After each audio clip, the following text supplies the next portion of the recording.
আসসালামু আলাইকুম ভিউয়ার্স, আমরা যারা ফেসবুকের কন্টেন্ট ক্রিয়েটর আছি বা যারা ফেসবুকে আইডি চালাই, তো তারা যদি এরকমটা ভেবে থাকি যে আমাদের আইডির রিচ কীভাবে বাড়ানো যায় বা আমাদের কন্টেন্টগুলার রিচ কীভাবে বাড়ানো যায়, তো তাদের জন্য কিন্তু আসলে প্রথমত ফেসবুকের অ্যালগরিদম জানাটা একেবারে ম্যান্ডেটরি। সো ফেসবুকের অ্যালগরিদম যদি আপনি জানেন যে ফেসবুক আসলে কিভাবে কাজ করে, কিভাবে ফেসবুক এই সমস্ত কন্টেন্টকে মানুষের সামনে পৌঁছায়, বা কিভাবে ফেসবুক বা কোন কোন জিনিসের উপর ভিত্তি করে ফেসবুক আমাদেরকে বিভিন্ন প্রকার স্ট্রাইক দেয়, বিভিন্ন প্রকার ভায়োলেশন দেয়, তো এই জিনিসটা সম্পর্কে যদি আপনার ক্লিয়ার একটা ধারণা থাকে তাহলে কিন্তু আপনার ফেসবুকে কাজ করতে খুব ইজি হয়ে যাবে। এবং পাশাপাশি আপনার ফেসবুক পেজ বলেন, আপনার কন্টেন্ট বলেন বা ফেসবুক আইডি বলেন, সেটা কিন্তু রিচ অনেক বেড়ে যাবে বা ফলোয়ারও কিন্তু অনেক বেড়ে যাবে। তো চলুন আজকে আমরা আলোচনা করব ফেসবুকের অ্যালগরিদম, অর্থাৎ ফেসবুকের অ্যালগরিদম কীভাবে কাজ করে সেই বিষয় নিয়ে। তো এই বিষয় নিয়ে যদি আমি আপনাদের সাথে ডিসকাস করতে যাই, এই বিষয়ে আসলে প্রধান দুইটা ডিভিশন আসবে বা প্রধান দুইটা ভাগ আসবে। সেটার প্রথম যে পার্ট সেটা হচ্ছে যে ফেসবুক কোন কোন জিনিসের উপর ভিত্তি করে বা কিসের উপরে আসলে বেস করে আমাদের কন্টেন্টগুলো রিমুভ করে, আমাদেরকে বিভিন্ন স্ট্রাইক দেয় বা আমাদেরকে বিভিন্ন প্রকার ওয়ার্নিং দেয়। যেমন নোটিফিকেশনে কিন্তু আমরা অনেক সময় অনেক ওয়ার্নিং পেয়ে থাকি। এবং আরেকটা পার্ট বা আরেকটা ডিভিশন আসবে, সেটা হচ্ছে যে আমাদের করা পোস্টগুলা আসলে কিসের উপর ভিত্তি করে ফেসবুক মানুষের সামনে পৌঁছায় বা মানুষের কাছে ডিস্ট্রিবিউট করে। সো এই জিনিসগুলো নিয়ে আমি বিস্তারিত আপনার সাথে আলোচনা করব। তো তার আগে বলে নিই, আপনি যদি আমার চ্যানেলে নতুন হয়ে থাকেন চ্যানেলটা অবশ্যই সাবস্ক্রাইব করে দিবেন, আর যদি করে থাকেন তাহলে আপনাকে ধন্যবাদ। চলুন শুরু করি। তো প্রথম যে বিষয়টা আমি বললাম যে ফেসবুক আসলে কন্টেন্ট কোন কোন জিনিসের উপর ভিত্তি করে আমাদেরকে বিভিন্ন প্রকার স্ট্রাইক দেয় বা কন্টেন্টগুলো রিমুভ করে বা আমাদেরকে ওয়ার্নিং দেয়। দেখুন এখানে ওরা তিনটা স্ট্র্যাটেজি ফলো করে। সেটা হচ্ছে প্রথম হচ্ছে রিমুভ, দ্বিতীয় হচ্ছে রিডিউস এবং 3 নম্বর হচ্ছে ইনফ্রম।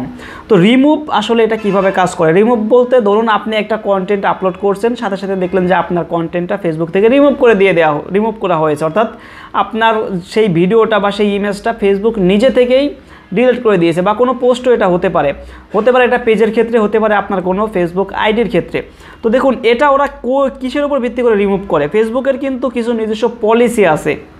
তো পলিসিগুলো হচ্ছে আপনার content monetization policy, partner monetization policy এবং ফেসবুক কমিউনিটি স্ট্যান্ডার্ড রুলস। পাশাপাশি যারা আসলে অ্যাডভার্টাইজমেন্ট নিয়ে কাজ করেন তাদের কিন্তু অ্যাডভার্টাইজমেন্ট পলিসি নামে একটা পলিসি আছে। তো এই পলিসিগুলোর বাইরে যদি কোনো কন্টেন্ট আপনি ইউজ করে থাকেন তখনই কিন্তু ফেসবুক সেই কন্টেন্টটাকে সরাসরি রিমুভ করে দেয়। তো এখন আসলে এই পলিসিগুলো নিয়ে, তিনটা পলিসি নিয়ে আমার একদম তিনটা না, এখানে 4টা অ্যাডভার্টাইজমেন্ট পলিসি সহ 4টা পলিসি নিয়ে আমার ডিটেলস ভিডিও করা আছে আমার চ্যানেলে। চাইলে আপনারা এই ভিডিওটা দেখার শেষে আপনারা সেগুলো দেখে নিতে পারেন। এবং আমি এখানে বলে রাখি আপনাদের যে আরও কিছু নতুন পলিসি অ্যাড হয়েছে ফেসবুকের এই সমস্ত পলিসির ভিতরে। That means partner monetization policy, content monetization policy এবং কমিউনিটি গাইডলাইন স্ট্যান্ডার্ড এবং হচ্ছে আপনার অ্যাডভার্টাইজমেন্ট পলিসি। তো যেগুলো অ্যাড হয়েছে নতুন এবং আসলে আরও যেগুলো চেঞ্জ হয়েছে সেই সমস্ত বিষয় নিয়ে আমি প্রত্যেকটা পলিসির উপরে নতুন করে আবার ভিডিও দিব আপনাদের, এবং এই জিনিসগুলো আমি একেবারে এক্সাম্পল সহ আপনাদের বোঝানোর চেষ্টা করব। তো সেই জন্য আপনাকে অবশ্যই চ্যানেলটি সাবস্ক্রাইব করে দিতে হবে। আচ্ছা, এখন আসি যে রিমুভের বিষয়টা বুঝতে পারলেন যে যদি আপনি ফেসবুকের পলিসি ভায়োলেট করেন তাহলে কিন্তু এই আপনার কন্টেন্টটা রিমুভ করে দেওয়া হয় ডিরেক্ট। এরপর হচ্ছে রিডিউস মানে হচ্ছে এটা আসলে রিমুভ করে দেওয়া হয় না, দেখা গেছে আপনার পেজের রিচ কমায় দেওয়া হয় বা আপনার একটা কন্টেন্টের রিচ কমায় দেওয়া হয়, এঙ্গেজমেন্ট কমায় দেওয়া হয়, হ্যাঁ, বা পেজের যে হেলথ থাকে, পেজের যে কোয়ালিটি থাকে সেই জায়গাটাতে আসলে বিভিন্ন প্রকার রেস্ট্রিকশন দিয়ে দেওয়া হয়। এক্ষেত্রে কন্টেন্ট রিমুভ হয় না। আসলে এই যে রিডিউসের কথা বলতেছি, এই রিডিউসের আওতায় পড়ে ম্যাক্সিমাম পেজে লিমিটেড অরিজিনালিটি অফ কন্টেন্ট এই ভায়োলেশনটা এসে থাকে।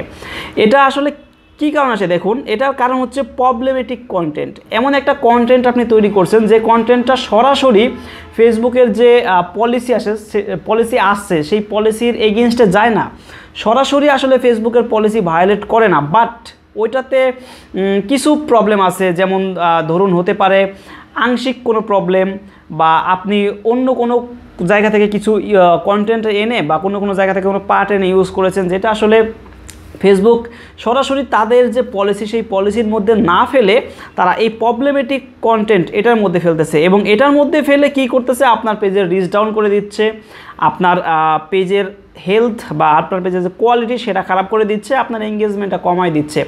এটা এখানে একটা বিষয় বলি, সেটা হচ্ছে এই রিডিউসের আওতায় যদি কোনো কন্টেন্ট পড়ে, এক্ষেত্রে কিন্তু আপনি বুঝতে পারবেন না যে আসলে আমার এই কন্টেন্টটা রিডিউসের আওতায় পড়লো এবং আমার লিমিটেড অরিজিনাল টপ কন্টেন্ট আসলো।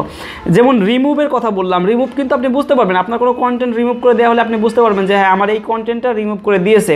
তো সেক্ষেত্রে কিন্তু আপনি মানে কেয়ারফুল হয়ে যাবেন যে ওই টাইপের কন্টেন্ট আমার পরবর্তীতে আর কি বানানো যাবে না। কিন্তু রিডিউসের ক্ষেত্রে আপনার প্রবলেমেটিক যে কন্টেন্টগুলো আসে সেই কন্টেন্টগুলো কিন্তু ফেসবুক বলে না যে এটা এই কন্টেন্টে আপনার প্রবলেম, এই কন্টেন্টে সমস্যা আছে যার কারণে আমরা লিমিটেড অরিজিনালিটি দিলাম বা আমরা আপনার পেজটার এঙ্গেজমেন্ট কমাই দিলাম, দ্যাট মিনস রিডিউসের আওতায় ফেললাম। সো এই জায়গাটাতে বড় একটা ব্যারিয়ার আমি বলবো। এরপরে যেটা আছে সেটা হচ্ছে ইনফর্ম। এই ইনফর্মটাও কিন্তু আমরা বুঝতে পারি, এটা কিন্তু আমাদের নোটিফিকেশনের মাধ্যমে বলে দেওয়া হয়। অর্থাৎ আমরা একটা কোনো ভুল করলে, ওদের কোনো পলিসি ভায়োলেট করলে বা ওদের কোনো রুলস ভঙ্গ করলে আমাদেরকে নোটিফিকেশন দিয়ে বলে দেওয়া হয় যে আপনার এই কমেন্টসটা আমাদের পলিসির বাইরে গেছে, আপনার এই কি কন্টেন্টটা বা আপনার এই যে আপনি যে পোস্টটা করেছেন এই পোস্টটা আমাদের যে রুলস আছে সেই রুলসের এগেনস্টে গেছে। এটাও কিন্তু আমরা বুঝতে পারি। সো ইনফর্ম এবং রিমুভ এই দুইটা কিন্তু আমরা বুঝতে পারি, বাট রিডিউসটা বুঝতে পারি না। এটার আওতায় প্রবলেমেটিক কন্টেন্টটা চলে আসে এবং সেখানেই এই প্রবলেমেটিক কন্টেন্টের কারণেই ম্যাক্সিমাম কিন্তু আমি আবারও বলতেছি লিমিটেড অরিজিনাল টপ কন্টেন্ট আসে। তো এইভাবে করে এই তিনটা জিনিসের উপর ভিত্তি করে কিন্তু ফেসবুক আপনার আমাদের কন্টেন্টগুলোকে তারা রিমুভ করে থাকে বা আমাদের যে আমাদের করা পোস্ট, ভিডিও বা ইমেজ এগুলোর উপরে তারা নজরদারি করে থাকে বা এগুলোকে তারা কন্ট্রোল করে থাকে। এরপরে আসি ডিস্ট্রিবিউশনের ক্ষেত্রে, অর্থাৎ আমরা একটা পোস্ট করলে এই পোস্টটা ফেসবুক অ্যালগরিদম কীভাবে মানুষের কাছে পৌঁছায়। সো আসলে ধরুন আপনি মোবাইল নিয়ে একটা ভিডিও তৈরি করতেছেন আর আমি এদিক থেকে হচ্ছে ধরুন এসি ফ্রিজের পোস্টগুলো দেখতেছি বা এসি ফ্রিজ নিয়ে আমি খুব ইন্টারেস্টেড। সো আপনার মোবাইল নিয়ে তৈরি করা ভিডিও আমার সামনে আসলে আমি কিন্তু সেটা কখনোই দেখবো না। মোবাইল নিয়ে তৈরি করা আপনার একটা পোস্ট যদি আমার সামনে আসে সেটা কিন্তু আমি কখনোই পড়বো না। সো এই জায়গাটাতে কিন্তু মানে ফেসবুক খুব কি বলে আর্টিফিশিয়াল যে ইন্টেলিজেন্ট ওরা কিন্তু খুব স্ট্রং এবং যে মাইন্ডের তার সামনে ওই টাইপের কন্টেন্টগুলাই কিন্তু ফেসবুক শো করে। তো এই অ্যালগরিদম মানে এটা একদম মানে বেসিক কথা বললাম, আপনি যে মাইন্ডের, আপনি যে বিষয়ে সার্চ করবেন, আপনি যে বিষয়ে বেশি সময় ফেসবুকে দিবেন, ওই বিষয় ওই টপিকের উপরেই নতুন যে কন্টেন্টগুলো আসে সেগুলো আপনার সামনে ফেসবুক শো করে। তো এটা এখানে দেখুন চারটা ভাগ আছে, একটা হচ্ছে আপনার ইনভেন্টরি, দেন হচ্ছে সিগন্যাল, দেন হচ্ছে প্রেডিকশন এবং সর্বশেষ হচ্ছে আপনার স্কোর। তো এই চারটা জিনিস আমি একবারে আপনাদের একটা সামারি করে বুঝিয়ে দিচ্ছি। ধরুন প্রথমত ফেসবুক এখানে দেখে, অর্থাৎ একটা কন্টেন্ট ডিস্ট্রিবিউশন করার আগে ফেসবুক দেখে যে ওই কন্টেন্টটা বা ওই পোস্টটা, ওই ভিডিওটা কে পোস্ট করছে, যে ব্যক্তি ওটা পোস্ট করছে সেই ব্যক্তির সাথে কারা কারা কানেক্টেড আছে। ঠিক আছে, ধরুন আমি আমার প্রোফাইল থেকে একটা ভিডিও আপলোড করলাম বা আমি আমার পেজ থেকে একটা ভিডিও আপলোড করলাম। এখন আমার প্রোফাইল থেকে যদি আমি করে থাকি তাহলে আমার ফ্রেন্ড সার্কেল কারা আছে তাদের সামনে পৌঁছাবে। আমি যদি আমার পেজ থেকে করে থাকি তাহলে আমার পেজের ফলোয়ার কারা আছে তাদের সামনে ফেসবুক কী করবে, এই ভিডিওটা শো করাবে। তো শুধুমাত্র যে ফলোয়ার হইলেই তার সামনে শো করে ব্যাপারটা কিন্তু এমন না। আপনি দেখবেন যে আপনি অনেক পেজকে ফলো করেন নাই বা কখনো ওই সমস্ত পেজে আপনি লাইক দেন নাই বা তাদের কোনো একটা কন্টেন্টেও আপনি লাইক দেন নাই, তারপরেও কিন্তু তাদের পেজের ভিডিওগুলো, তাদের পেজের পোস্টগুলো আপনার সামনে আসতেছে। তো এটা আসলে কী কারণে আসে চলুন আমরা একটু সামনে এগুলো এটা বুঝতে পারবো।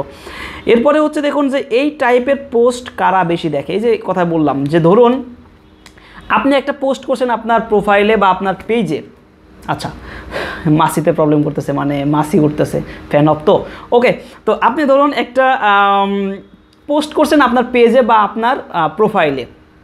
তো এই পোস্টটা আসলে এই টাইপের পোস্ট বা আপনি যে বিষয়ের উপর লিখছেন এই বিষয়টাতে কারা বেশি ইন্টারেস্টেড, আপনি যে বিষয়ের উপর ভিডিও বানাইছেন সেই ভিডিওটাতে মানে ভিডিওটা কারা বেশি দেখে বা ওই ক্যাটাগরির ভিডিও কারা বেশি দেখতেছে তাদের সামনে ফেসবুক এই ভিডিওগুলো সাজেস্ট করে। এরপরে হচ্ছে দেখুন যে পোস্ট করেছে তার পোস্টে কারা বেশি টাইম স্পেন্ড করতেছে। ধরুন আপনি একটা আপনার পেজ থেকে পোস্ট করেছেন বা আপনি আপনার প্রোফাইল থেকেই পোস্ট করেছেন, তো করার পরে সেই পোস্টে কোনো লাইকও করতেছি না, আমি কোনো কমেন্টসও করতেছি না, বাট আপনার ওই পোস্টটা অনেক সময় নিয়ে আমি পড়তেছি, জাস্ট সিমোরে ক্লিক করে ওই পোস্টের মধ্যে আমি অনেকটা সময় স্পেন্ড করতেছি। এটাও কিন্তু ফেসবুক ডিটেক্ট করে রাখবে যে আপনার পোস্টটা আমি সময় নিয়ে পড়ছি। পরবর্তীতে আপনি যখন আপনার পেজ থেকে আরও একটা পোস্ট করবেন বা আরও একটা ভিডিও আপলোড করবেন তো যখন আমি আবার ওইটা সময় নিয়ে দেখব, এভাবে কিন্তু মানে আমি কিন্তু আপনার পেজের কোনো ফলোয়ার না, আমি আপনার পেজের কোনো কন্টেন্টে লাইকও দিই না, তারপরেও কিন্তু এই যে আপনার ভিডিওগুলো দেখতেছি আমি, এই কারণেই হচ্ছে আপনার নতুন যে ভিডিও আসবে সেটা কিন্তু আমার সামনে ফেসবুক সাজেস্ট করবে এবং আমার সামনে সে দিবে। এভাবে করে কিন্তু ফেসবুক ডিস্ট্রিবিউট করবে। আচ্ছা, এরপরে হচ্ছে যে পোস্ট করেছে তার পোস্টে কারা বেশি লাইক কমেন্টস করে। অর্থাৎ ধরুন আপনি দেখবেন যে আপনার সামনে কোন পোস্টগুলো বেশি আসতেছে, আপনি দেখবেন যে আপনি যাদেরকে বেশি ফলো করেন তাদের পোস্টগুলো কিন্তু ফেসবুক আপনার সামনে বেশি বেশি করে দিচ্ছে। আপনি যে সমস্ত আইডি বা যে সমস্ত ব্যক্তির পেজে পোস্টগুলোতে বা ভিডিওগুলোতে বেশি লাইক করেন, বেশি কমেন্টস করেন, বা লাইক কমেন্টস যদি নাও করেন, দেখা যাচ্ছে শুধুমাত্র কমেন্টস পড়তেছেন, গিয়ে অনেকটা সময় ওখানে আপনি স্পেন্ড করতেছেন, পরবর্তী সময় কিন্তু ওই পেজের কন্টেন্ট বা ওই আইডির কন্টেন্ট আপনার পেজে আপনার সামনে ফেসবুক কিন্তু ডিস্ট্রিবিউট করবে, দ্যাট মিনস আপনার কাছে শো করাবে। এটা হচ্ছে ফেসবুক অ্যালগরিদমের একটা স্ট্র্যাটেজি। এরপরে হচ্ছে যে পোস্ট করেছে তার ওই পোস্টটা কারা বেশি শেয়ার করতেছে। আপনি যদি কারো পোস্ট বেশি পরিমাণে শেয়ার করে থাকেন, সেক্ষেত্রেও কিন্তু ওই তার পোস্টগুলো পরবর্তীতে আপনার সামনে বেশি পরিমাণে বেশি করে শো করবে।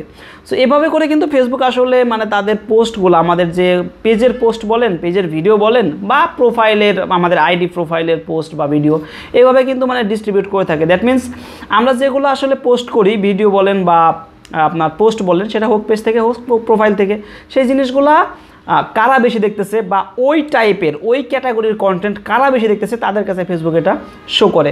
সো এবার এই জিনিসগুলো আপনি যদি একটু ভালোভাবে অ্যানালাইসিস করেন বা আপনি যদি একটু ভালোভাবে আরেকটু মানে ঘাটাঘাটি করেন, যে দেখবেন যে এখান থেকে অনেক কিছু বুঝতে পারবেন যে আসলে আপনি দেখবেন আপনি একটা পেজের ফলোয়ার নাই, ওই পেজের ভিডিও আপনি কখনো দেখেন নাই, বাট আপনার সামনে আসতেছে।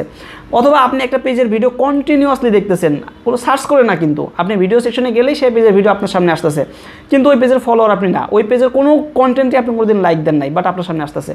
কেন আসতেছে? কারণ আপনারা কন্টিনিউ দেখেন। সো এটা আসলে ডিপেন্ড করবে আসলে আপনার যারা ফলোয়ার আছে বা আপনার যারা নন ফলোয়ার আছে তাদের আসলে টাইম স্পেন্ডের বিষয়টা, বা আমি ইউটিউবের ভাষায় যদি বলি সেটা হচ্ছে ওয়াচ টাইমটা আসলে যে যত বেশি দিবে তার সামনে তত বেশি আর কি এটা শো হবে। তো এই ছিল মোটামুটি আসলে ফেসবুকের অ্যালগরিদম নিয়ে ছোট একটু আলোচনা। তো এই বিষয়ে যদি আপনাদের আরও কোনো কোশ্চেন থেকে থাকে বা আপনাদের কোনো মতামত থেকে থাকে এবং এই ভিডিওতে যদি আপনি সামান্যতম কিছু শিখতে পারেন, অবশ্যই কমেন্টসে কমেন্ট করে জানাবেন এবং আমার চ্যানেলটি সাবস্ক্রাইব করে আমার সাথে থাকবেন। ধন্যবাদ।